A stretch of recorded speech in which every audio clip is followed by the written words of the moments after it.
Крысціна Цімановская, самая хуткая жанчына Европы, чэмпіёнка і шматкротная прызёрка розных спаборніцтваў рознага ўзроўня. Карацей кажучы, вот наша Крысціна хуткая. Вітаю вас, Крысціна. Вы только вернуліся з тренавальнага сезону ў Злучаных Штатах.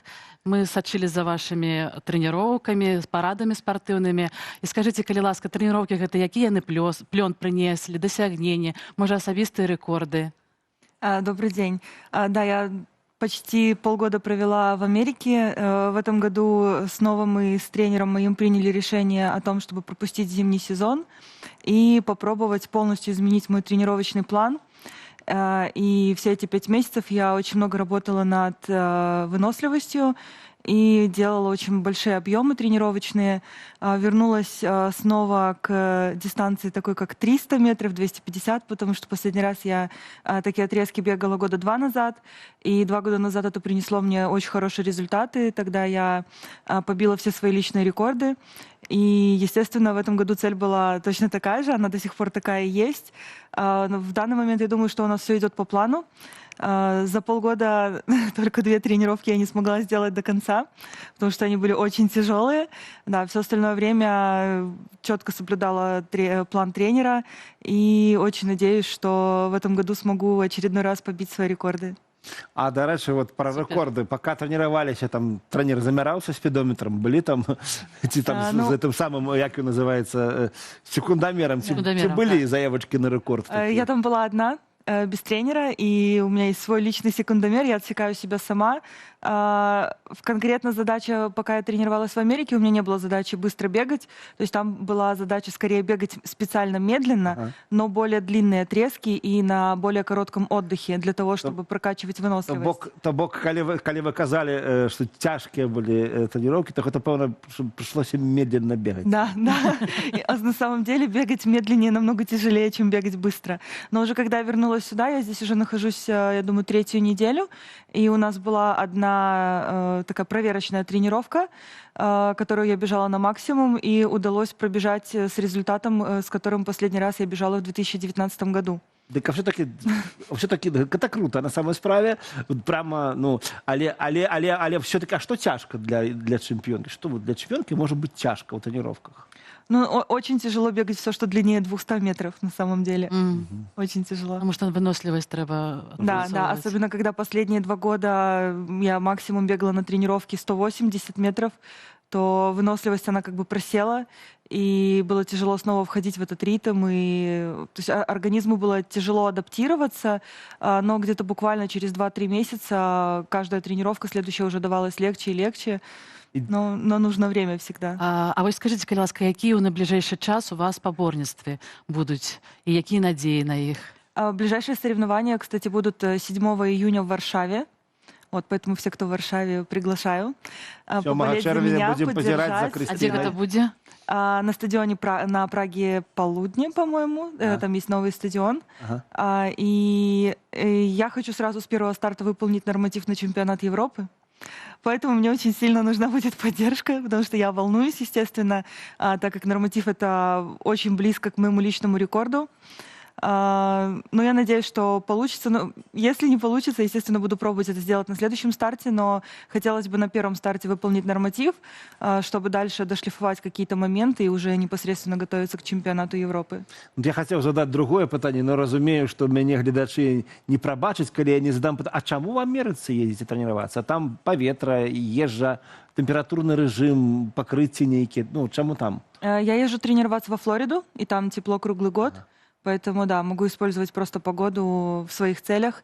Я это время провела в Майами. В Майами было 5 разных стадионов, которые доступны для любого жителя. Соответственно, я могла себе выбирать место, где хочу тренироваться.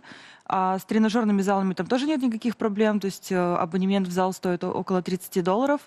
И в зале у них есть как огромный зал с разными зонами, так и зона восстановления. То есть там есть сауна, есть массажные кресла, можно себе всем пользоваться.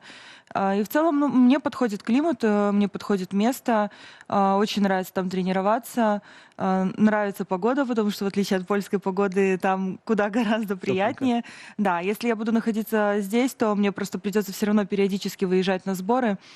И проще поехать один раз надолго и вернуться, чем каждые 3 недели заново там паковать чемодан. Я был в Флориде, мне тоже их климату очень подходит. Я не была, але уже хочу, коли Да, вас послухала. Плюс, да, воздух свежий, Особливо, коли там океан. ще й Да, бегать. да. А вось скажыце, калі ласка, вы не толькі чэмпіёнка, вы яшчэ матыватарка, трэнерка. Вось у чым кайф бегу? Ці становіцца калі-небудзь лёгка, калі бяжыш? Света собралась явно бегать и хочет, как вы ее мотивовали. Скажу так, что тренером тоже работаю уже очень давно. И сейчас, кстати, пока тоже находилась в Майами, я в ближайшее время запускаю беговой проект онлайн. И пока находилась в Майами, все это время мы этот проект готовили. Там же мы снимали тренировки. То есть это тоже была одна из причин, почему я полетела именно в Майами. Потому что мне нужен был красивый стадион, нужны были хорошие кадры для проекта. И все люди, которые у меня тренируются, и все, кто приходит бегать, я им задаю тот же вопрос, какой вы кайф получаете. Ответ всегда один: кайф, когда заканчиваешь бежать.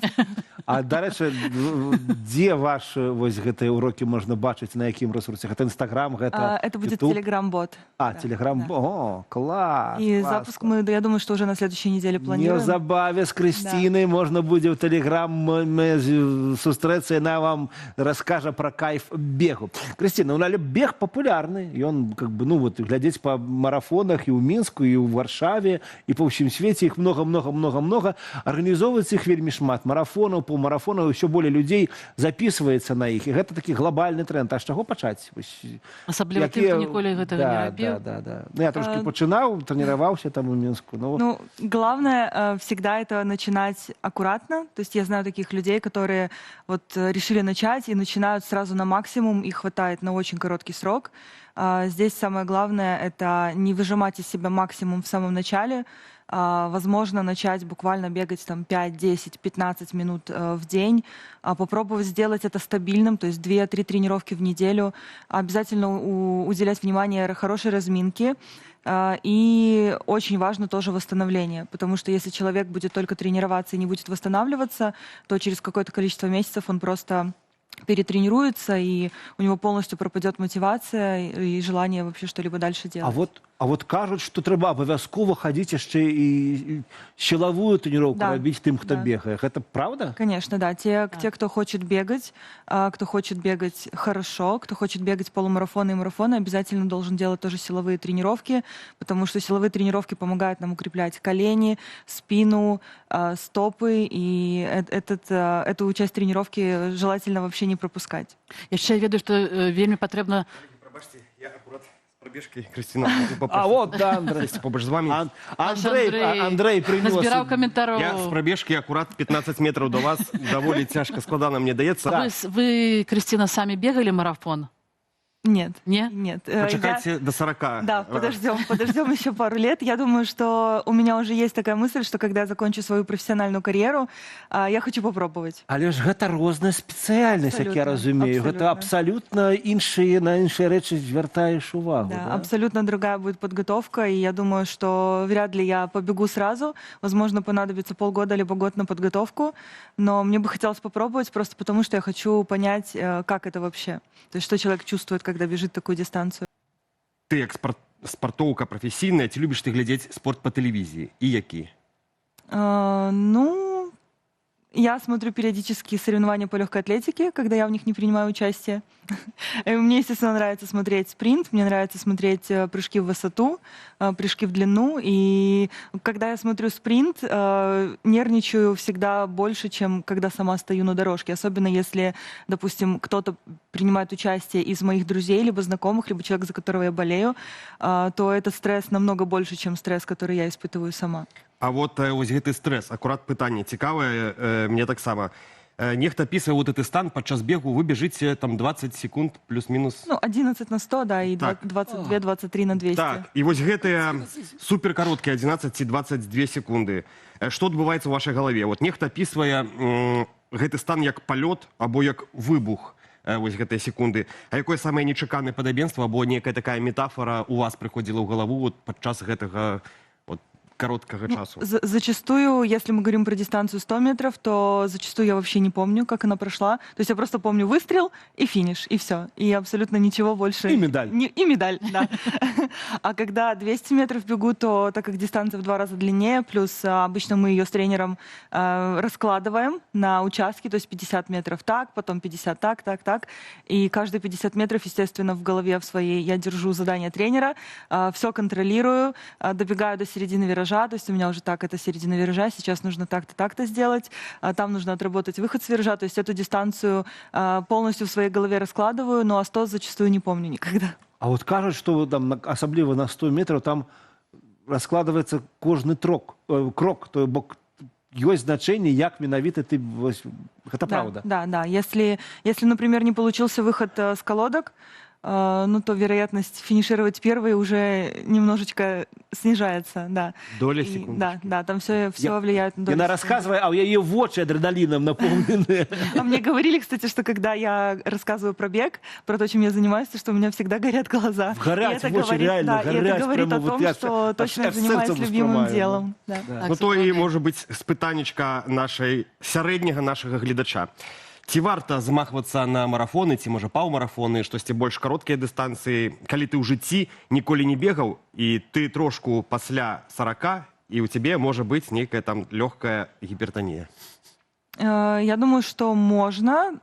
Важно, естественно, делать это все с умом, плавно начинать. Желательно иметь какой-то хороший план тренировочный. Кросовки, напевно? Кроссовки обязательно, да. Я думаю, что лучше всего иметь тренировочный план от хорошего тренера, который очень давно находится в этой сфере. Безусловно, нужно проконсультироваться с врачом, то есть периодически проходить какие-то обследования. Но у меня в том числе есть клиенты, которые приходили ко мне даже 45+, и начинали мы просто с силовых тренировок, с похудения, доходили не то что до марафонов, а доходили до забегов в 100 километров и выше. Мама родная. Да. Вот это была реклама. Добро, хорошо. Сейчас проверим, Кристина, какая вы тренерка. А покажите нам какое-нибудь практикование, не знаю, там на разминочку, голеностопа, там подтягнуть как-нибудь. Что-нибудь покажите. Давайте покажу так. Вообще любому бегуну очень важно, чтобы у него была крепкая стопа. И самое, наверное, такое наше любимое тоже упражнение, которое нам постоянно дает мой личный тренер, это подъем, Анатолий, дорогие, просто подъем я на шел. одну ногу. Да. Это Я мне? пока тебе, да. У нас иногда еще есть такая специальная платформа, которую мы используем для того, чтобы утяжелить это упражнение. Но самый легкий вариант это просто делать подъем на одной ноге, поднять переднее Ой, я колено это перед могу, собой, да, могу. да, и стоять 30 И на секунд. цыпочках? Я Да, на абцасах, носочек. напевно, не Ага, Выдержать не 30 Круто. секунд равновесия. Ничего себе. Да, можно. Здається, И то же самое на здається легко, а на самой справе, если вот А на вдвох? Да. носок встать, то прямо я отчуваю, как Да. икра. Вот Да, это, и мышца таким образом и укрепляем связку голеностопа, и также у нас работает икроножная мышца, и А вот- сокращаем А риск я вот травм. бачив, що бігуни ніяк так назад тягнуть, Да, для чого растягивают, це? икроножную мышцу растягивают. А, каб яна розслаблялася, да? Да, да. Добре, що прийшли до нас, ми вас чекаємо ще. І глядіться, 7 червня можемо у Варшаві на Прагі полудні поболеть за Підтримати Кристинку. Кристину. Дякую, Кристину.